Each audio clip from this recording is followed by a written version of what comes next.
Good afternoon, 8th grade technology students. Today is Tuesday, March 16th. We are going to continue with Tinkercad exploration, but today we're going to shift gears a little bit and we're going to take a look at code blocks. And so it is not just the 3D design that maybe you are familiar with Tinkercad, manipulating that, but it's also starting to use some of the coding that you have done using the Blockly language and a combination of 3D design and coding language to be able to create and manipulate a three-dimensional image using code and not necessarily just using the view and move tools. So we're going to head over to Schoology inside of Tinkercad, inside of this code blocks, and there's going to be a link here using Tinkercad Codeblocks, the quick start guide.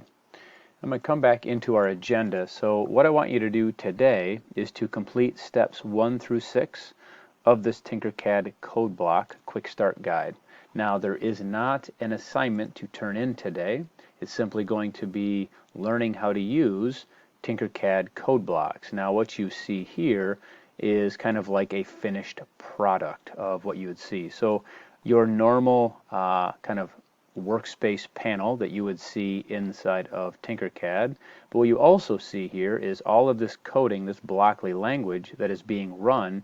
So this three-dimensional design is being created live using this language, but also some of the shapes and that you are familiar with inside of Tinkercad. So this is kind of like what you would see once you become familiar and pretty decent.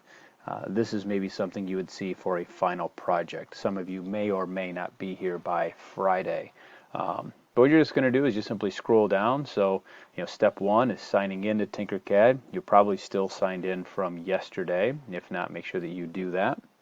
What you're going to do is just create a new design in the mini dashboard. Again, it will give you some step-by-step instructions. It does a great job of giving you some graphics as well.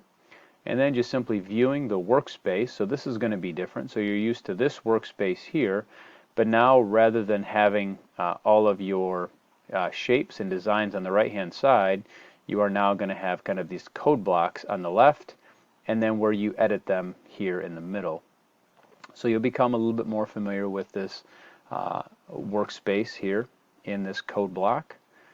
You will then just take a look at this designing with code process of stacking, running, reviewing, stacking more blocks, running that code, seeing what it does, and again, some explanation here. What you're then going to do is just simply go through step 5, which talks about just simply taking a shape and then dragging that block onto your workspace, and then lastly, step 6, which is actually running that code block language and then seeing what happens on that workspace.